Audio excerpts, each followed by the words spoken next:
ജീവ് പട്ടേൽ 1940 ജനിക്കുന്നത്. അദ്ദേഹം നമ്മുടെ ഇന്ത്യൻ റൈറ്റേഴ്സിലെ വളരെ പ്രോമിനൻ്റ് ആയിട്ട്, ഇംഗ്ലീഷിൽ എഴുതുന്ന ഇന്ത്യൻ റൈറ്റേഴ്സിൽ വളരെ പ്രോമിനൻ്റ് ആയിട്ടുള്ള ഒരു വ്യക്തിയാണ്. അദ്ദേഹം മുംബൈയിൽ ജനിക്കുകയും സേവിയേഴ്സ് ഹൈസ്കൂളിലാണ് എഡ്യൂക്കേഷൻ അദ്ദേഹം പൂർത്തിയാക്കുകയും ചെയ്തത്. പിന്നീട് ഗ്രാൻഡ് മെഡിക്കൽ കോളേജ്, മുംബൈയിലെ തന്നെ ഗ്രാൻഡ് മെഡിക്കൽ കോളേജിൽ അദ്ദേഹത്തിൻ്റെ മെഡിക്കൽ പ്രാക്ടീഷണറായിട്ടുള്ള എഡ്യൂക്കേഷൻ പൂർത്തിയാക്കുകയും ചെയ്തു. അദ്ദേഹം പിന്നീട് മുംബൈയിൽ തന്നെ ഒരു മെഡിക്കൽ പ്രാക്ടീഷണറായിട്ട് എംപ്ലോയിഡ് ആവുകയും അതേപോലെ തന്നെ സ്റ്റുഡൻസിന് വേണ്ടിയിട്ട് അദ്ദേഹം പോയട്രി വർക്ക്ഷോപ്സ് നടത്തുകയൊക്കെ ചെയ്തിട്ടുണ്ട്. അദ്ദേഹം ഗ്രീൻ മൂവ്മെൻറ്റിൻ്റെ ഭാഗമാണ്. കുറേ അധികം എഴുത്തുകാർ ഈ ഗ്രീൻ മൂവ്മെൻറ്റിൻ്റെ ഭാഗമാണ്. അപ്പോൾ അവരോടൊപ്പം തന്നെ അദ്ദേഹം വളരെയധികം എൻവയൺമെൻറ്റിനെ പ്രൊട്ടക്റ്റ് ചെയ്യാനൊക്കെ അദ്ദേഹം ഭയങ്കരമായിട്ട് ഇൻവോൾവ്മെൻറ്റ് അദ്ദേഹം നടത്തിയിട്ടുണ്ട്. അദ്ദേഹത്തിൻ്റെ പദ്യങ്ങൾ അല്ലെങ്കിൽ പോംസൊക്കെ എടുത്ത് നോക്കിക്കഴിഞ്ഞ് കഴിഞ്ഞാൽ അദ്ദേഹം വളരെയധികം കൺസേൺഡാണ്. എന്തിനെക്കുറിച്ചാണ് അദ്ദേഹം വളരെയധികം കൺസേൺഡായിരിക്കുന്നത്? പ്രകൃതിയെക്കുറിച്ച്, അതേപോലെ തന്നെ മനുഷ്യൻ്റെ പ്രകൃതിയോടുള്ള അവരുടെ ക്രൂവൽറ്റിയെക്കുറിച്ചൊക്കെ അദ്ദേഹം കൂടുതലായിട്ടും അദ്ദേഹത്തിൻ്റെ പോംസിൽ നമുക്ക് കാണാം. അദ്ദേഹത്തിൻ്റെ വർക്ക്സ് എന്ന് പറയുന്നത് 1966 എഴുതിയ പോംസ്, അതേപോലെ തന്നെ 1976 അദ്ദേഹം എഴുതിയ how to you withstand body, അതേപോലെ 1991 എഴുതിയ മിറേർഡ് മിററിങ് എന്നുള്ളതൊക്കെയാണ് അദ്ദേഹത്തിൻ്റെ പ്രമുഖമായ വർക്കുകളെന്ന് നമുക്ക് പറയാൻ പറ്റുന്നത്. അതേപോലെ തന്നെ അദ്ദേഹം 3 പ്ലേസ് എഴുതിയിട്ടുണ്ട്: പ്രിൻസസ്, സവക്സ ആൻഡ് മിസ്റ്റർ ബെഹ്റാം. അതേപോലെ അദ്ദേഹം വളരെ പ്രോമിനൻ്റ് ആയിട്ടുള്ളൊരു പെയിൻറ്ററും കൂടിയാണ്. അദ്ദേഹം കുറേ എക്സിബിഷൻസൊക്കെ കണ്ടക്ട് ചെയ്തിട്ടുണ്ട് ഇന്ത്യയിലും അതേപോലെ തന്നെ വിദേശത്തും. അദ്ദേഹത്തിൻ്റെ പോംസൊക്കെ the new writing in India, അതേപോലെ illustrated weekly of India, poetry India, young commonwealth poets എന്നീ മാഗസീൻസിലും ഇതിലുമൊക്കെ അച്ചടിച്ച് വന്നിട്ടുണ്ട്. പിന്നെ the dominant and persisting concerns in Patel's poetry എന്ന് നമുക്ക് പറയാൻ പറ്റുന്നത് വെച്ചാൽ എന്തൊക്കെ കാര്യങ്ങളാണ് അദ്ദേഹത്തിൻ്റെ പോയട്രിയിലൂടെ മറ്റുള്ളവർക്ക് പകർന്നു കൊടുക്കാൻ ശ്രമിക്കുന്നത്. അരുന്ധതി സുബ്രഹ്മണ്യത്തിൻ്റെ വാക്കുകളിലൂടെ നമുക്ക് പോവുകയാണെങ്കിൽ അദ്ദേഹത്തിൻ്റെ പോയട്രിയിൽ അദ്ദേഹം കൂടുതലായിട്ടും എന്ത് തരം ടോപ്പിക്കാണ് ഉപയോഗിക്കുന്നത്? ഹ്യൂമൻ ബോഡിയെക്കുറിച്ച്, അതേപോലെ അതിൻ്റെ ഫ്രെയിൽറ്റിയെക്കുറിച്ച്, ആ ഹ്യൂമൻ ബോഡിയുടെ അബ്സേർഡിറ്റിയെക്കുറിച്ച്, അതേപോലെ പെരിഷബിലിറ്റിയെക്കുറിച്ച്, മരണത്തെക്കുറിച്ച്, ഹ്യൂമൻ ബോഡി എത്രമാത്രം ഒരു നീർക്കുമിള പോലെയാണെന്നുള്ള ഐഡിയയെക്കുറിച്ച്, ഇതിനെക്കുറിച്ചൊക്കെ അദ്ദേഹം കൂടുതലായിട്ടും സംസാരിച്ച് കണ്ടിട്ടുണ്ട്. അതേപോലെ തന്നെ ഈ കാസ്റ്റും ക്ലാസ്സും എന്ന് നമ്മൾ ഈ ഇനീക്വാലിറ്റീസിനെ കുറിച്ച് പറയുമ്പോൾ അതിനെക്കുറിച്ചൊക്കെ അദ്ദേഹം കൂടുതലായിട്ട് എഴുതിയിട്ടുണ്ട്. ഇപ്പോൾ വൾഗറായിട്ടുള്ള സോഷ്യൽ ഇനീക്വാലിറ്റീസിനെ കുറിച്ച്, കാസ്റ്റും ക്ലാസ്സും വെച്ച് ആൾക്കാരെ തിരിക്കുന്നതിനെക്കുറിച്ച്, പോസ്റ്റ് ഇൻഡിപെൻഡൻസ് ഇന്ത്യയിലും ഇതൊക്കെ പ്രിവെയിൽ ആവുന്നതിനെക്കുറിച്ചൊക്കെ അദ്ദേഹം സംസാരിച്ചിട്ടുണ്ട്. അതേപോലെ തന്നെ സബാൾട്ടേൺ എന്ന് വെച്ച് കഴിഞ്ഞാൽ ജെൻഡർ ഇനീക്വാലിറ്റീസ്, അതേപോലെ തന്നെ ഈ കാസ്റ്റും ക്ലാസ്സിനെ കുറിച്ചുള്ള അതിലൂടെ ആൾക്കാരെ വേർതിരിക്കുന്നത്, പാർഷ്യാലിറ്റി, അങ്ങനത്തെ കുറേ കാര്യങ്ങളെക്കുറിച്ചൊക്കെ അദ്ദേഹം സംസാരിച്ചിട്ടുണ്ട്. പിന്നെ the daily catalogue of violence, conflict, അതേപോലെ പെയിൻ, ഇങ്ങനത്തെ കാര്യങ്ങളെക്കുറിച്ചൊക്കെ അദ്ദേഹം കൂടുതലായിട്ട് എഴുതി കണ്ടിട്ടുണ്ട്. അതുപോലെ ഫിസിക്കൽ ഡെത്തിനെ കുറിച്ച്, ഈ മെറ്റീരിയൽ വേൾഡ്, നമ്മൾ ജീവിക്കുന്ന ഈ മെറ്റീരിയൽ വേൾഡിന് അപ്പുറത്തേക്കുള്ള വേൾഡിൽ എന്താണ് എന്നതിനെക്കുറിച്ച് അദ്ദേഹം ഗാഢമായിട്ട് ചിന്തിച്ചൊക്കെ കണ്ടിട്ടുണ്ട്. അപ്പോൾ ഈ ഓൺ കില്ലിങ് എ ട്രീ എന്ന് പറയുന്നത് അദ്ദേഹം ഒരു ഗ്രീൻ എൻവയൺമെൻറ്റിൻ്റെ ഭാഗമാണ് എന്ന് നമ്മൾ പറഞ്ഞു. അപ്പോൾ അല്ലെങ്കിൽ ഗ്രീൻ മൂവ്മെൻറ്റിൻ്റെ ഭാഗമാണെന്ന് പറഞ്ഞു. അപ്പോൾ അദ്ദേഹത്തിൻ്റെ പ്രകൃതിയോടുള്ള സ്നേഹം വളരെയധികം നമുക്ക് ഈ പോമത്തിൽ കാണാം. അദ്ദേഹം വളരെ സർക്കാസ്റ്റിക് ആയിട്ടാണ് ഈ പോം എഴുതിയിരിക്കുന്നത്. അപ്പോൾ ഓൺ കില്ലിങ് എ ട്രീ എന്ന് പറയുന്ന ഈ പോംസ് എന്നുള്ള അദ്ദേഹത്തിൻ്റെ കളക്ഷനിലാണ് ആദ്യമായിട്ട് അപ്പിയർ ചെയ്യുന്നത്. ഈ പോംസ് എന്നുള്ള കളക്ഷൻ ലോഞ്ച് ചെയ്യുന്നത് വളരെ ഫേമസ് ആയിട്ടുള്ളൊരു പോയറ്റായ നിസിം എസക്കിയേലാണ്. നിസിം എസക്കിയേൽ ഈ പോംസ് എന്നുള്ള കളക്ഷൻ ലോഞ്ച് ചെയ്യുകയും ഓൺ കില്ലിങ് എ ട്രീ എന്ന് പറയുന്ന ഈ പോം വളരെയധികം പ്രശസ്തി നേടുകയും ചെയ്ത ഒരു പദ്യമാണ്. അതിലൂടെ അദ്ദേഹം ഡിസ്ക്രൈബ് ചെയ്യുന്നത് മനുഷ്യൻ്റെ ക്രൂരതയെക്കുറിച്ചാണ്. മരങ്ങളോട് അവർ കാണിക്കുന്ന ക്രൂരതയെക്കുറിച്ചാണ് അദ്ദേഹം പറയുന്നത്. അതേപോലെ തന്നെ വളരെ ഐറണിയോടുകൂടി അല്ലെങ്കിൽ വളരെ ഡിറ്റാച്ച്മെൻറ്റോടുകൂടി അദ്ദേഹം ആ പോംത്തിൽ ഈ ഒരു വിഷയത്തെ കൈകാര്യം ചെയ്യുന്നു. വളരെ ഐറണിക്കായി എന്ന് പറയുന്നത് അദ്ദേഹം കുറച്ചും കൂടി കളിയാക്കിയ ഒരു രീതിയിലൊക്കെയാണ് ഇതിനെ അവതരിപ്പിച്ചിരിക്കുന്നത്.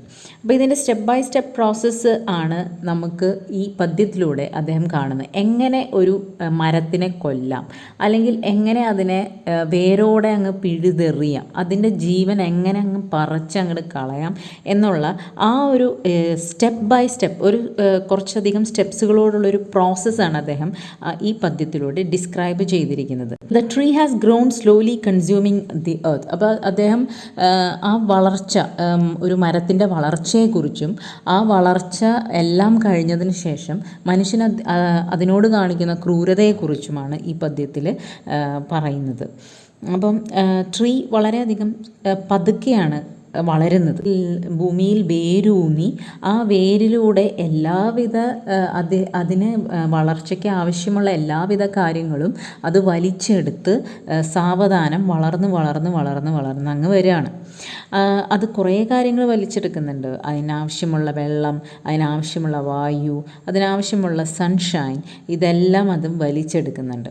അത് മാത്രമല്ല, ഭൂമിയുമായിട്ട് അതിനൊരു അഭേദ്യമായ ബന്ധം അത് സ്ഥാപിക്കുന്നുണ്ട്. കാരണം അതിൻ്റെ വേരുകൾ എന്ന് പറയുന്നത് വളരെ ആഴത്തിലേക്ക്, മണ്ണിൻ്റെ ഉള്ളിലേക്ക് ആഴത്തിലേക്ക് ഇറങ്ങി അവിടെ ഭൂമിയുമായിട്ടുള്ള ഒരു അറ്റാച്ച്മെൻറ്റിലാണ് അത് നിൽക്കുന്നത്. അപ്പോൾ നമ്മൾ ശരിക്കും ഒരു മരത്തിനെ കൊല്ലുകയാണെങ്കിൽ ഇദ്ദേഹം പറയുന്നത് ഏറ്റവും നല്ല വഴി എന്ന് പറയുന്നത് അതിനെ വെട്ടിക്കളയണ്ട. ഓക്കെ, ഹാക്കിംഗ് അല്ലെങ്കിൽ ചോപ്പിംഗ് ഇതൊന്നും ഒരു മരത്തിനെ ഡിസ്ട്രോയ് ചെയ്യാൻ ഉതകുന്ന കാര്യങ്ങളല്ല. വളരെ ഹൈ ആയിട്ടുള്ള ഒരു റെസീലിയൻസ് പവർ നമ്മുടെ മരത്തിനുണ്ട്.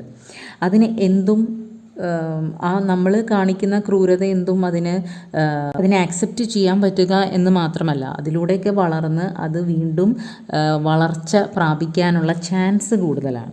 അപ്പോൾ അതുകൊണ്ട് തന്നെ നമ്മൾ വളരെയധികം ശ്രദ്ധയോടുകൂടി വേണം ഒരു മരത്തിനെ ഡിസ്ട്രോയ് ചെയ്യാൻ എന്ന് പറയുന്നത്. അപ്പോൾ നമ്മൾ എന്താണ് ചെയ്യേണ്ടത്? മനുഷ്യൻ ഈ വേര് അങ്ങനെ തന്നെ പിഴുതെടുക്കുക എന്നുള്ളതാണ് ഒരു വഴി. ശരിക്കും ഒരു മരത്തിനെ അങ്ങനെ തന്നെ ഡിസ്ട്രോയ് ചെയ്യാനുള്ള ഒരു വഴി എന്ന് പറയുന്നത് അതാണ്. എന്നിട്ട് വേരോടുകൂടി പിഴുതെടുത്താൽ മാത്രം പോരാ, അതിനെ പീസായിട്ട് കണ്ടം തുണ്ടമായിട്ട് മുറിച്ച് അങ്ങ് കളയണം. എന്നിട്ട് അതും കഴിഞ്ഞിട്ട് ഇനി എങ്ങനെ വേണം നമ്മളതിനെ ടോർച്ചർ ചെയ്യാൻ? ഈ മരത്തിനെ നമ്മളങ്ങ് വല്ലാതെ അങ്ങോട്ട് ടോർച്ചർ ചെയ്യണം. എങ്ങനെ? അതിനെ സൂര്യൻ്റെ കീഴിലിട്ട് അങ്ങ് ഉണക്കിക്കളയുക, അതേപോലെ അതിനെ ചോക്ക് ചെയ്യുക, അതിനെ ശ്വാസം കിട്ടാതെ അതിനെ അവിടെ കിടക്കാൻ അനുവദിക്കുക. എന്നിട്ട് വായുവും സൺലൈറ്റും ഒക്കെ കൊണ്ട് അത് ബ്രൗൺ കളറായി വളരെ ഹാർഡനായി അത് പൊടിഞ്ഞു പോകുന്ന രീതിയിൽ അതിനെ അവിടെ കിടത്തുക എന്നുള്ളതാണ് ആ പ്രോസസ്സ് എന്ന് പറയുന്നത് എന്നാണ് നമ്മുടെ ജീവ് പട്ടേൽ ഇവിടെ ഡിസ്ക്രൈബ് ചെയ്യുന്നത്. അപ്പോൾ ശരിക്കും നമ്മുടെ മനുഷ്യന് ഈ മരങ്ങൾ വെട്ടുന്നത് എന്തിനാണ്? മനുഷ്യന് അറിഞ്ഞുകൂടെ ഈ മരത്തിൻ്റെ ആവശ്യകത, അല്ലെങ്കിൽ മനുഷ്യന് തന്നെ നിലനിൽപ്പ് എന്ന് പറയുന്നത് ഈ മരങ്ങളെ ഡിപ്പെൻഡ് ചെയ്യുന്നതാണ് എന്ന് അറിഞ്ഞുകൂടെ? മനുഷ്യന് അറിയാമല്ലോ, എല്ലാം അറിയാം. മനുഷ്യന് അറിയാവുന്ന കാര്യമാണ്. മനുഷ്യനുമായിട്ട് എന്ത് കണക്ഷനാണ് ഈ മരത്തിനുള്ളതെന്നും മനുഷ്യനറിയാം. എന്നാലും മനുഷ്യന് ഈ വെൽത്തിനോടുള്ള ആർത്തി അതൊരിക്കലും ഇല്ലാതാവുന്നില്ല. അപ്പോൾ ഈ വെൽത്തിനോടുള്ള ഗ്രീഡും ആ ഗ്രീഡിനെസ്സൊക്കെ ദമ്മാരാക്കി വിടുകയാണ്. അതേപോലെ ഇൻസെൻസിറ്റീവായിട്ട് വിടുകയാണ്. ആ മരത്തിന് ജീവനുണ്ട്, അല്ലെങ്കിൽ ആ മരവും നമ്മുടെ ഭൂമിയുമായിട്ട് വളരെ അഭേദ്യമായിട്ടുള്ളൊരു കണക്ഷനുണ്ട്, അല്ലെങ്കിൽ നമ്മുടെ ജീവിതവും അതിനെ ഡിപ്പെൻഡ് ചെയ്തിട്ടാണ് ഇരിക്കുന്നത് എന്നുള്ള ചിന്തകളൊന്നും മനുഷ്യൻ്റെ മനസ്സിൻ്റെ ഉള്ളിലേക്ക് പോകുന്നേ ഇല്ല. അതുമാത്രമല്ല, ഒരാളെ കൊല്ലുക എന്നുള്ള ആ ഒരു ലാഘവത്തോടു കൂടി തന്നെയാണ് ഈ മരത്തിനെയും കൊല്ലുന്നത്. മരങ്ങൾക്ക് ജീവനുണ്ട്, ആ ജീവനുണ്ട് എന്നുള്ള കാര്യങ്ങളൊക്കെ മനുഷ്യനെ അറിഞ്ഞാലും ഒരു വളരെ ഇൻസെൻസിറ്റീവായിട്ടുള്ള രീതിയിലാണ് അതിനെ കൊല്ലുന്നത്. ഇനി നമ്മൾ ഈ പദ്യത്തിലൂടെ മുന്നോട്ട് പോകുമ്പോൾ നമുക്ക് ഈ സ്റ്റെപ്പ് ബൈ സ്റ്റെപ്പ് പ്രോസസ്സ് അല്ലെങ്കിൽ ഇൻസ്ട്രക്ഷൻസ് നമ്മുടെ ഈ പോയറ്റ് ഇങ്ങനെ തന്നുകൊണ്ടേയിരിക്കുകയാണ്, എങ്ങനെയാണ് ഒരു മരത്തിനെ ഡിസ്ട്രോയ് ചെയ്യാൻ പറ്റുക എന്നുള്ളത്. ഇതിലൂടെ ഇത് വളരെ സർക്കാസ്റ്റിക്കായിട്ട് പറഞ്ഞ് ഇതിലൂടെ നമ്മുടെ ഉള്ളിലുള്ള ആ ഒരു സെൻസിറ്റീവ്നെസ് അല്ലെങ്കിൽ സിമ്പതി ഇങ്ങനത്തെ കാര്യങ്ങളൊക്കെ ജനിപ്പിച്ച് നമ്മൾ മരങ്ങളെ കൊല്ലാതിരിക്കാനുള്ള ഒരു ഇതിലേക്കാണ് നമ്മുടെ പോയറ്റ് നീങ്ങുന്നത്. The poem underlines the resilience of nature in spite of human violence against it. മനുഷ്യന്മാർ എത്ര ക്രൂരത കാട്ടിയാലും എത്ര വയലൻ്റായിട്ട് ഈ പ്രകൃതിയോട് വളരെയധികം വയലൻ്റായിട്ട് നമ്മൾ പെരുമാറിയാലും ആ നേച്ചറിൻ്റെ റെസീലിയൻസ് പവർ ഉണ്ടല്ലോ, അത് പറയാതിരിക്കാൻ വയ്യ എന്നാണ് നമ്മുടെ പോയറ്റ് പറയുന്നത്. Patel employs irony and sarcasm to convey his anger against environmental destruction. Environmental ഡിസ്ട്രക്ഷന് എതിരെയായിട്ടുള്ള അദ്ദേഹത്തിൻ്റെ ആ ദേഷ്യം മുഴുവൻ അദ്ദേഹം ഈ പദ്യത്തിൽ കാണിക്കുന്നുണ്ട്.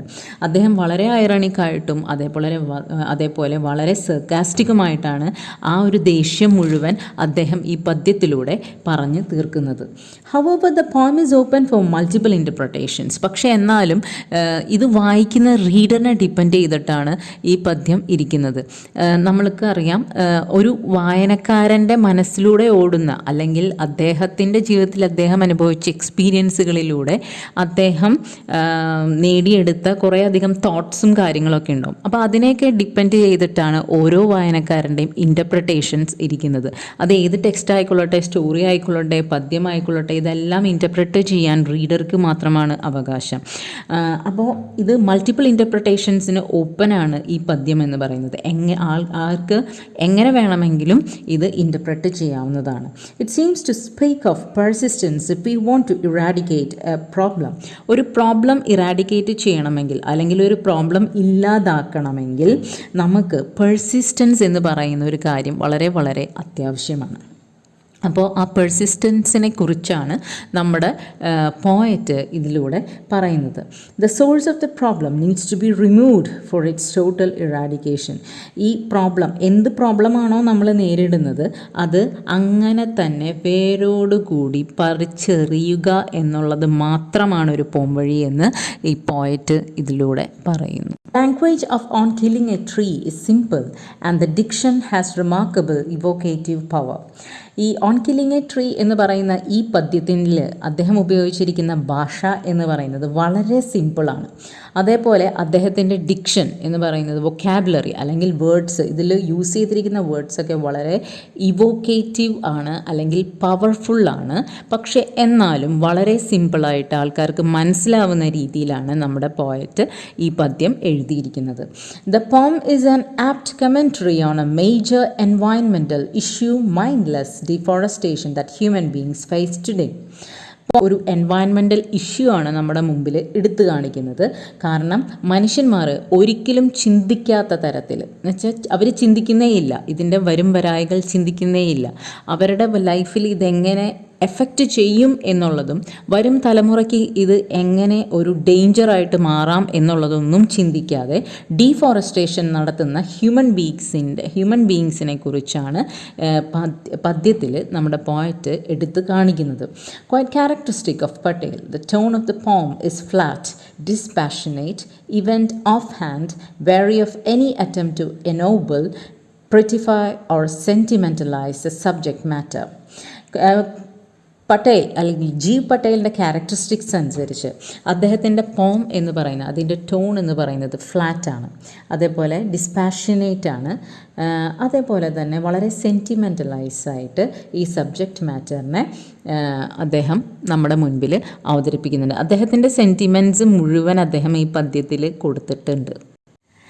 It takes much time to kill a tree, not a simple jab of the knife will do it. It has grown slowly, consuming the earth, rising out of it, feeding upon its crust, absorbing years of sunlight, air, water, and out of its leprous hide sprouting leaves. First സ്റ്റാൻസയിൽ തന്നെ നമ്മുടെ മരത്തിനെക്കുറിച്ച്, അതിനെ എങ്ങനെ കൊല്ലാമെന്നുള്ള ഒരു idea ആണ് നമ്മുടെ poet മുൻപോട്ട് വയ്ക്കുന്നത്. അദ്ദേഹം പറയാണ്, it takes much time to kill a tree. ഒരു മരത്തിനെ കൊല്ലാൻ വളരെയധികം സമയമെടുക്കും. Not a simple jab of the knife will do it. ഒരിക്കലും നിങ്ങൾ ചിന്തിക്കാൻ പാടില്ലാത്ത കാര്യം എന്ന് പറഞ്ഞു കഴിഞ്ഞാൽ, ഒരു കത്തിയെടുത്ത് ഒരു ചെറിയൊരു കുത്തി കഴിഞ്ഞാൽ, അല്ലെങ്കിൽ ഒരു സിമ്പിൾ പോക്ക് ചെയ്ത് കഴിഞ്ഞാൽ, അല്ലെങ്കിൽ ഒരു സിമ്പിളായിട്ടൊരു ചെറിയൊരു കുത്തങ്ങ് കൊടുത്തു കഴിഞ്ഞാലൊന്നും മരം മരിക്കില്ല എന്നാണ്, അല്ലെങ്കിൽ മരം ചാവില്ല എന്നാണ് നമ്മുടെ പോയറ്റ് പറയുന്നത്.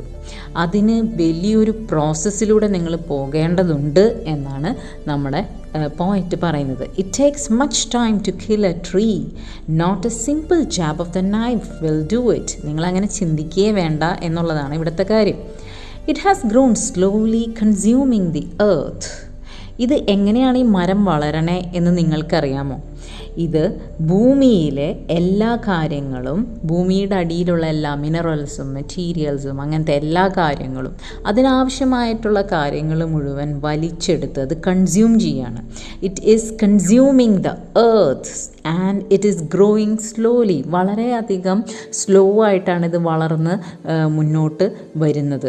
നമുക്കറിയാം, നമ്മുടെ മുമ്പത്തെ തലമുറയിലും അതിൻ്റെ മുമ്പത്തെ തലമുറയിലും അതിൻ്റെ മുമ്പത്തെ തലമുറയിലും നമ്മുടെ ആൻസിസ്റ്റേഴ്സിൻ്റെ അതിൻ്റെ പഴയ നൂറ്റാണ്ടുകൾക്ക് മുമ്പുള്ള മരങ്ങൾ പോലും ഇന്നും ഭൂമിയിലുണ്ട്. അതേസമയം അതിൻ്റെ കൂടെ ജനിച്ചു കഴിഞ്ഞ മനുഷ്യന്മാരെല്ലാവരും മരിച്ച് മണ്ണടിഞ്ഞിട്ട് ഇപ്പോൾ നൂറ്റാണ്ടുകൾ കഴിഞ്ഞിട്ടുണ്ടാവും. അപ്പോൾ വളരെയധികം സ്ലോ ആയിട്ടാണ് നമ്മുടെ മരങ്ങൾ വളരുന്നത്. It has grown slowly consuming the earth rising out of it. ഈ എർത്തിൻ്റെ ഉള്ളിൽ നിന്ന്, ഭൂമിയുടെ ഉള്ളിൽ നിന്ന് അതിങ്ങനെ പൊന്തി വരികയാണ്, അതിങ്ങനെ റൈസ് ചെയ്ത് വരികയാണ്. Feeding upon it's crest. ഈ എർത്തിൻ്റെ ഔട്ടർ കവർ, ക്രസ്റ്റ് എന്ന് പറയുന്ന ആ ഭാഗത്ത് നിന്നും അതിങ്ങനെ റൈസ് ചെയ്തിട്ട് അല്ലെങ്കിൽ പൊന്തി വരികയാണ്. എന്തിലാണ് അത് ഫീഡ് ചെയ്യുന്നത്? It is absorbing. എന്തൊക്കെ കാര്യങ്ങളാണ് അത് എബ്സോർബ് ചെയ്തിട്ടാണ് അതിങ്ങനെ വളർന്നു വരുന്നത്? അത് വർഷങ്ങളായിട്ടുള്ള സൺലൈറ്റ്, സൂര്യപ്രകാശം അത് എബ്സോർബ് ചെയ്യുന്നുണ്ട്. അതേപോലെ തന്നെ വർഷങ്ങളായിട്ടുള്ള എയർ, വായു, അതേപോലെ വാട്ടർ, വെള്ളം, ഇതെല്ലാം എബ്സോർബ് ചെയ്തിട്ടാണ്, അതിനാവശ്യമായിട്ടുള്ള കാര്യങ്ങളൊക്കെ വലിച്ചെടുത്തിട്ടാണ്, ഭൂമിയിൽ നിന്ന് വലിച്ചെടുത്തിട്ടാണ് അത് വളരെയധികം സ്ലോ ആയിട്ട് അല്ലെങ്കിൽ പതുക്കെ അത് ഭൂമിയിൽ നിന്നും റൈസ് ചെയ്ത് വരുന്നത്. And out of its leprous hide sprouting leaves. ഇതെല്ലാം വലിച്ചെടുത്ത് അതിൻ്റെ ലെപ്രസ് ഹൈഡ് എന്ന് പറയുന്നത്, നമുക്ക് ഈ മരങ്ങളെ എപ്പോഴും ഡിസ്ക്രൈബ് ചെയ്യുമ്പോൾ കേൾക്കുന്ന ഒരു വേർഡാണ് ലെപ്രസ് ഹൈഡ് എന്ന് പറയുന്നത്. ഈ ലെപ്രസ് എന്ന് പറയുന്നത് കുഷ്ഠരോഗമാണ്. അപ്പോൾ നമ്മുടെ ഈ മരങ്ങളുടെ പുറം തോട് നോക്കി കഴിഞ്ഞ് കഴിഞ്ഞാൽ, അല്ലെങ്കിൽ അതിൻ്റെ സ്റ്റെമ്മ് എന്ന് വിളിക്കാവുന്ന, അല്ലെങ്കിൽ അതിൻ്റെ ബൗ എന്നൊക്കെ വിളിക്കാവുന്ന കാര്യങ്ങളൊക്കെ നോക്കിക്കഴിഞ്ഞാൽ വളരെ റഫായിട്ട്, വളരെ അതിങ്ങനെ തൊടുമ്പോൾ തന്നെ നമുക്കറിയാം കുറച്ചിങ്ങനെ റഫായിട്ട്, അതിൻ്റെ ടെക്സ്ചർ എന്നൊക്കെ പറഞ്ഞു കഴിഞ്ഞാൽ കുറച്ചിങ്ങനെ വരകളൊക്കെ ആയിട്ട് ഭയങ്കര ഹാർഡായിട്ടുള്ളൊരു ഇതാണ്. അപ്പോൾ അതിനെ ലെപ്രസായിട്ട് അല്ലെങ്കിൽ ആ കുഷ്ഠരോഗത്തോട് അതിനെ സാമ്യപ്പെടുത്തുകയാണ് നമ്മുടെ പോയിറ്റ് ഇവിടെ. അപ്പം out of its leprous side, അതിൻ്റെ ഉള്ളിൽ നിന്ന് ഇലകൾ സ്പ്രൗട്ട് ചെയ്തിട്ട് വരികയാണ്. എന്ന് വെച്ച് കഴിഞ്ഞാൽ the leaves R sprouting from inside the leprous hide. അതിൻ്റെ ലെപ്രസ് ഹൈഡ് പൊളിച്ചുകൊണ്ട് അതിൻ്റെ സ്കിൻ, ഹൈഡ് എന്ന് പറയുന്നത് സ്കിൻ എന്നാണ് നമുക്കിവിടെ പറയാൻ പറ്റുന്നത്. കാരണം ലെപ്രസ് ഹൈഡ് എന്ന് എപ്പോഴും മരത്തിനെ ഡിസ്ക്രൈബ് ചെയ്യുന്നത് നമ്മൾ പല പുസ്തകങ്ങളിലും വായിക്കും. അപ്പോൾ നിങ്ങൾ പെട്ടെന്ന് ഓർക്കേണ്ട കാര്യമാണ്, ലെപ്രസ് ഹൈഡ് എന്ന് പറയുന്നത് കുഷ്ഠരോഗത്തോട് അതിൻ്റെ ടെക്സ്ചറിനോട് സാമ്യപ്പെടുത്തുന്ന ഒരു വാക്കാണ് ലെപ്രസ്. ഹൈഡ് എന്ന് പറയുന്നത് സ്കിൻ എന്നാണ് പറയുന്നത്. അപ്പോൾ ലെപ്രസ് ഹൈഡ്, അതിൻ്റെ ലെപ്രസ് ഹൈഡ് പൊളിച്ചുകൊണ്ട് അതിൻ്റെ ഇലകളൊക്കെ സ്പ്രൗട്ട് ചെയ്തു വരികയാണ്. വളരെ സ്ലോ ആയിട്ടാണ് നമ്മുടെ മരം ഇവിടെ വളർന്ന് വരുന്നത്. So, hack and chop, but this alone won't do it. Not so much pain will do it. The bleeding bark will heal, and from close to the ground will rise curled green twigs, miniature boughs, which if unchecked will expand again to former size. അപ്പോൾ നിങ്ങൾ ചെയ്യേണ്ട കാര്യങ്ങൾ എന്തൊക്കെയാണെന്ന് ഞാൻ പറഞ്ഞു തരാം. So hack and ചോപ്പ്. നിങ്ങളെന്താ ചെയ്യണ്ടേ? നിങ്ങൾ അതിനെ തുണ്ടമാക്കണം, ചോപ്പ് ചെയ്യണം, ഹാക്ക് ചെയ്യണം. പക്ഷേ ഇത് മാത്രമായിട്ട് നിങ്ങൾ ചെയ്തു കഴിഞ്ഞാൽ ഒരിക്കലും ഒരു മരത്തിനെ കൊല്ലാൻ പറ്റില്ല. But this alone won't do it. ഇതിനെ ചോപ്പ് ചെയ്ത് ഇടുക, ഇതിനെ മുറിച്ചിടുക എന്ന് പറയുന്നതും ഇതിനെ ഹാക്ക് ചെയ്ത് ഇടുക എന്നുള്ളത് പറയുന്നതും വെച്ച് കഴിഞ്ഞാൽ വളരെയധികം ചെറിയ പീസുകളായിട്ട് വളരെ റഫായിട്ട് വയലൻ്റായിട്ട് നമ്മളിതിനെ ചോപ്പ് ചെയ്തിട്ടാലും ഹാക്ക് ചെയ്തിട്ടാലും ചെറിയ പീസുകളാക്കി ഇട്ടാലൊന്നും ഇത് അങ്ങനെ മരിക്കും എന്ന് നിങ്ങൾ വിചാരിക്കേണ്ട. ഇത് മാത്രം ചെയ്തു കഴിഞ്ഞാൽ നിങ്ങളുടെ ഉദ്ദേശം നടക്കാൻ പോകുന്നില്ല. Not so much pain will do it. അത്രയധികം ഇത്രയധികം പെയിനൊക്കെ നമ്മൾ കൊടുക്കുന്നുണ്ട്, വേദന അതിന് കൊടുക്കുന്നുണ്ട്. ഈ വേദനയിലൊന്നും തളരില്ല നമ്മുടെ മരം. ഇത് ഉയർത്തെഴുന്നേൽക്കുക തന്നെ ചെയ്യും. The bleeding bark will heal and from close to the ground will rise curled green twigs. ഈ ബ്ലീഡിംഗ് ബാർക്ക് നമ്മളിതിനെ തുണ്ടമായിട്ട് വെട്ടിയിടുമ്പോൾ അതിൻ്റെ ബാർക്കുകൾ, അതിൻ്റെ ശിഖരങ്ങൾ ബ്ലീഡ് ചെയ്യാൻ തുടങ്ങും. പക്ഷേ ഈ ബ്ലീഡിങ്ങൊക്കെ ആ മുറിവൊക്കെ മാഞ്ഞു പോവും. The bleeding bark will heal and from close to the ground. അത് നിൽക്കുന്ന ആ ഭൂമി ഉണ്ടല്ലോ, അത് നിൽക്കുന്ന ആ ഗ്രൗണ്ടിൽ നിന്ന് പുതിയ ഗ്രീൻ ട്വിഗ്സ് ഇങ്ങനെ ചെറുതായിട്ട് ഇങ്ങനെ കേൾ ചെയ്തിട്ട് ഇങ്ങനെ നിൽക്കുന്ന ഗ്രീൻ ട്വിഗ്സ് എന്ന് പറയുന്നത് ഗ്രീൻ സ്റ്റെംസ്, മരമാവുന്നതിന് മുമ്പുള്ള ആ ഒരു സ്റ്റേജ്, ആ ചെറിയ വളഞ്ഞിങ്ങനെ കേൾ ചെയ്ത് നിൽക്കുന്ന ട്വിഗ്സ് ആയിട്ടാണ് അത് മരം തുടങ്ങുന്നത്. അതിൻ്റെ അല്ലെങ്കിൽ ബർത്ത് എന്ന് പറയുന്ന അതിൻ്റെ ജനനം എന്ന് പറയുന്ന ആ സ്റ്റേജിൽ ഇത് വീണ്ടും നമ്മൾ വെട്ടിയിട്ടാൽ കൂടി അതിൽ നിന്നും സ്പ്രൗട്ട് ചെയ്യാൻ തുടങ്ങും. ഈ മരം പുതിയ ട്വിഗ്സും ഇതെല്ലാം അതിലൂടെ വന്നു തുടങ്ങും. മിനിയേച്ചർ ബൗസ് നമുക്ക് കാണാൻ പറ്റും. അതിൻ്റെ മരത്തിൻ്റെ മിനിയേച്ചർ മോഡൽ, ചെറിയ മോഡൽ ഈ ഗ്രൗണ്ടിൽ നിന്ന് റൈസ് ചെയ്ത് വരുന്നത് നമുക്ക് കാണാം. വിച്ച് ഇഫ് അൺചെക്ഡ്, അത് നമ്മൾ ചെക്ക് ചെയ്യാതെ വിടുവാണെങ്കിൽ, നമ്മളത് വലിയ കാര്യമാക്കിയിട്ടില്ലെങ്കിൽ, ഇറ്റ് വിൽ എക്സ്പാൻഡ് അഗൈൻ, അത് വലുതായിക്കൊണ്ടേയിരിക്കും ടു ഫോം എ സൈസ്. നിങ്ങൾ മുമ്പ് വെട്ടിയിട്ട ആ മരത്തിൻ്റെ സൈസ് എത്രയാണോ അത്രയും തന്നെ അതങ്ങ് വലുതായി വരുന്നത് നിങ്ങളുടെ കൺമുമ്പിൽ നിങ്ങൾക്ക് കാണാം. അപ്പോൾ അതുകൊണ്ട് ഈ ചോപ്പിങ്ങും ഹാക്കിങ്ങും ചെറിയ പീസുകളായിട്ട് വെട്ടിയിട്ടാൽ മാത്രം പോരാ. പിന്നെ നിങ്ങൾ എന്താണ് ചെയ്യേണ്ടത്? No, the root is to be pulled out of the anchoring earth. It is to be roped, tied and pulled out, snapped out or pulled out entirely, out from the earth cave, and the strength of the tree exposed, the source white and wet, the most sensitive hidden for years inside the earth. ഇതൊന്നും പറ്റില്ല. പിന്നെ നിങ്ങൾ എന്താ ചെയ്യേണ്ടത്? The root is to be pulled out. അതിൻ്റെ വേരുകൾ അങ്ങനെ തന്നെ പുറത്തേക്ക് വലിച്ച് ഇങ്ങോട്ട് എടുത്ത് പുറത്തേക്ക് ഇടണം. ഇതിൻ്റെ വേരുകൾ അങ്ങനെ തന്നെ പുൾ ചെയ്ത് അതിൻ്റെ ഭൂമിയുടെ ഉള്ളിൽ നിന്ന് ഇതിൻ്റെ വേരുകൾ അങ്ങനെ തന്നെ പുൾ ചെയ്ത് പുറത്തേക്ക് ഇടുമ്പോൾ മാത്രമാണ് നിങ്ങളുടെ ഉദ്ദേശം നടക്കാൻ പോകുന്നത്. Out of the anchoring earth. നമ്മൾ ഈ മരത്തിൻ്റെ വേരുകൾ മാത്രമാണ്, അല്ലെങ്കിൽ മരം മാത്രമാണ് വലിച്ച് പുറത്തേക്ക് ഇടുന്നത്. ഭൂമിയെ നമുക്ക് വലിച്ച് പുറത്തേക്ക് ഇടാൻ പറ്റില്ല. അതുകൊണ്ടാണ് എർത്തിനെ ഇവിടെ ആങ്കറിങ് എന്ന രീതിയിൽ ഡിസ്ക്രൈബ് ചെയ്തിരിക്കുന്നത്. കാരണം earth will live on but not the tree. Earth ജീവിച്ചുകൊണ്ടേയിരിക്കും. അതിനാവശ്യമായിട്ടുള്ള കാര്യങ്ങളെല്ലാം അതിൻ്റെ ഭൂമിയിൽ നടക്കുന്ന മനുഷ്യനായാലും മരങ്ങൾക്കായാലും അത് ഇങ്ങനെ ജീവൻ പ്രദാനം ചെയ്ത് അതിങ്ങനെ കാലാകാലങ്ങളോളം അത് ജീവിച്ചുകൊണ്ടേയിരിക്കും. പക്ഷേ നമ്മുടെ നമ്മൾ കൊല്ലാൻ ഉദ്ദേശിച്ചിരിക്കുന്ന ആൾ അല്ലെങ്കിൽ ആ മരം, it will not live if we are going to pull out the roots. വേരുകളോടുകൂടി പറിച്ചു കൊണ്ട് പോവുകയാണെങ്കിൽ നിങ്ങളുടെ ഉദ്ദേശം നടക്കും. And it should be pulled out of the anchoring earth. അതിനെ പിടിച്ചു വച്ചിരിക്കുന്ന എർത്തിൻ്റെ ഉള്ളിൽ നിന്ന്, അതിനെ ആങ്കർ ചെയ്തിരിക്കുന്ന എർത്തിൻ്റെ ഉള്ളിൽ നിന്ന് തന്നെ അത് വലിച്ച് പുറത്തേക്കിടണം. It is to be roped. അത് കയറുകൊണ്ട് കെട്ടി, ടൈഡ് ആൻഡ് പുൾഡ് ഔട്ട്. കയറുകൊണ്ട് കെട്ടി വലിഞ്ഞ് മുറുക്കി അതിങ്ങനെ വലിച്ച്, അത്രയും വലിയ മരം വലിക്കാൻ കയറ് തന്നെ വേണം, അത് വലിച്ച് പുറത്തേക്കിടണം. Snapped out. അതിൻ്റെ വേരുകളിൽ നിന്നെല്ലാം പൊട്ടിച്ച് വലിച്ചെറിഞ്ഞ് അത് പുറത്തേക്കിടണം. ഓർ പുൾഡ് ഔട്ട് എൻറ്റയർലി, അതിനെ മുഴുവനോടുകൂടി വലിച്ച് പുറത്തേക്കിട്ട് out from the earth cave, എർത്തിനെ ഇവിടെ ഒരു ഗുഹയായിട്ടും കൂടിയാണ് ഡിസ്ക്രൈബ് ചെയ്തിരിക്കുന്നത്. Out from the earth cave, the earth is being described as a cave, ഗുഹ. And the strength of the tree exposed, അതിൻ്റെ ട്രീയുടെ സ്ട്രെങ്ത് അപ്പോൾ നമുക്ക് മനസ്സിലാവും എത്രമാത്രം ആഴത്തിലാണത് ഭൂമിയുമായിട്ട് കണക്റ്റ് ചെയ്തിരിക്കുന്നത്. കാരണം ഇതിങ്ങനെ വളരെ സിമ്പിളായിട്ട് നമുക്ക് വലിച്ച് പുറത്തെടുക്കാവുന്ന ഒന്നല്ല, അതിന് വളരെയധികം സ്ട്രെങ്ത് നമ്മുടെ ആവശ്യമാണ്. കാരണം അപ്പോഴാണ് നമുക്ക് മനസ്സിലാവുക ഈ ട്രീ എത്രമാത്രം സ്ട്രെങ്ത് ഉണ്ട്, എത്രമാത്രം കരുത്തനായ ഒരു ലിവിങ് ബീയിങ് ആണ് എന്ന് നമുക്ക് മനസ്സിലാവുക. And the strength of the tree exposed, നമുക്കപ്പോൾ മനസ്സിലാവും നമ്മുടെ മുൻപിൽ എക്സ്പോസ്ഡ് ആവുന്നത് അതിൻ്റെ സ്ട്രെങ്ത്താണ്. The source white and wet, the most sensitive hidden for years inside the earth. അപ്പോഴാണ് നമുക്ക് മനസ്സിലാവുക അതിൻ്റെ സോഴ്സ്.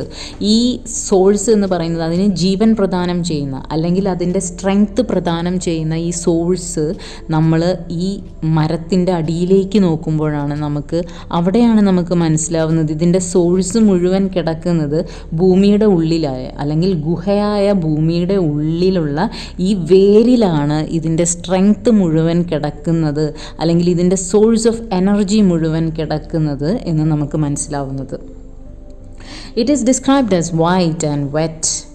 കാരണം വെള്ളം, നമുക്കറിയാം ഭൂമിയുടെ ഉള്ളിൽ ആ വെള്ളം ഒക്കെ വലിച്ചെടുത്ത് ഇങ്ങനെ നിൽക്കുകയാണ് ആ വേര്. അപ്പോൾ ആ വേരിനെ ഡിസ്ക്രൈബ് ചെയ്യുന്നത് it is described as white and wet, white in colour and wet with water.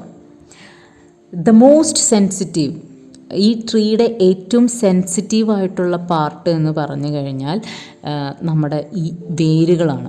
നമ്മുടെ മനുഷ്യൻ്റെ ഏറ്റവും സെൻസിറ്റീവായിട്ട്, അല്ലെങ്കിൽ ജീവൻ പോകാൻ ഏറ്റവും സെൻസിറ്റീവായിട്ടുള്ള പാർട്ട് എന്ന് പറയുന്നത് നമുക്ക് വേണമെങ്കിൽ പറയാം നമ്മുടെ ഹൃദയം, അല്ലെങ്കിൽ ഹൃദയം ഇടിപ്പ് നിന്ന് കഴിഞ്ഞാൽ നമ്മൾ മരിക്കും. അതേപോലെ തന്നെയുള്ള ഒരു ഇതായിട്ടാണ് ഇവിടെ ഡിസ്ക്രൈബ് ചെയ്തിരിക്കുന്നത്. It is the most sensitive part of the tree. The roots are the most sensitive part of the tree. It is hidden, it cannot be seen by man. നമ്മൾ വെറുതെ ഒരു മരത്തിലേക്ക് നോക്കിക്കഴിഞ്ഞു കഴിഞ്ഞാൽ ഇതിൻ്റെ ഈ മോസ്റ്റ് സെൻസിറ്റീവ് പാർട്ട് നമുക്ക് കാണാൻ പറ്റില്ല. Because it is hidden inside the earth. ഇത് മണ്ണിൻ്റെ അടിയിൽ, അല്ലെങ്കിൽ ഭൂമിയുടെ ഉള്ളിലാണ് ഇതിനെ ഒളിപ്പിച്ചു വെച്ചിരിക്കുന്നത്. It is hidden inside the earth four years. വർഷങ്ങളായിട്ട് ഇതിൻ്റെ ഉള്ളിലാണ് വൈറ്റ് കളറിൽ വെറ്റായിട്ട് ഇതിങ്ങനെ ഒളിഞ്ഞ് കിടക്കുന്നത്. Then the matter of scorching and choking in sun and air. ഇനി ഞാൻ പറയാൻ പോകുന്ന സ്റ്റെപ്പാണ് അടുത്ത സ്റ്റെപ്പ് എന്ന് പറയുന്നത്. നമ്മളിപ്പോൾ ഇതിലൊരു process of killing A tree എന്നാണ് നമ്മൾ കാണുന്നത്. അപ്പോൾ ഇതിൻ്റെ അടുത്ത സ്റ്റെപ്പ്, ഈ ലാസ്റ്റ് സ്റ്റാൻസയോടുകൂടി ഇതിനെ എങ്ങനെ പൂർണ്ണമായിട്ട് കൊല്ലാം എന്നുള്ള സ്റ്റെപ്പാണ് ഞാനിവിടെ പറയാൻ പോകുന്നത്. Then the matter of scorching and choking in sun and air.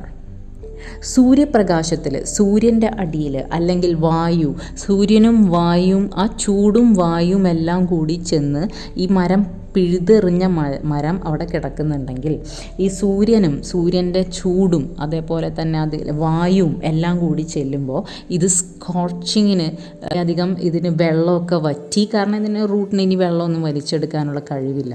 അപ്പോൾ ഇത് വെള്ളമൊക്കെ വറ്റി വളരെ ഡ്രൈ ആയിരിക്കും ഇതിൻ്റെ സ്കിൻ. അതേപോലെ ഇതിനെ നമ്മൾ കഴുത്ത് ഞെരിച്ച് കൊല്ലുന്ന ഒരു എഫക്റ്റാണ് അപ്പോൾ നമുക്ക് അവിടെ കിട്ടുന്നത്. The matter of scorching and choking എന്ന് പറയുന്നത് നമ്മൾ ശ്വാസം കിട്ടാതെ മരിക്കുക, അല്ലെങ്കിൽ സ്കോർച്ചിങ് എന്ന് പറയുന്നത് വെള്ളം കിട്ടാതെ ചുക്കിച്ചുളിഞ്ഞ് വളരെ ഹാർഡായി അത് പൊടിഞ്ഞു പോകുന്ന ഒരവസ്ഥയിലേക്ക് എത്തുക, വെള്ളം മുഴുവൻ വറ്റുക എന്നുള്ള രീതിയാണ് scorching and choking in sun and air. Browning, അത് വളരെയധികം ബ്രൗണായി നമ്മൾ കാത്തിരിക്കേണ്ട സ്റ്റെപ്പുകൾ എന്ന് പറയുന്നത് ഇതൊക്കെയാണ്. അതിനെ വളരെയധികം ബ്രൗൺ കളറാക്കുക. അതേപോലെ ഹാർഡൻ ചെയ്യുക, വെള്ളമൊക്കെ വലിഞ്ഞ് വറ്റി വരണ്ട് അതിനെ അവിടെ കിടക്കാൻ അനുവദിക്കുക.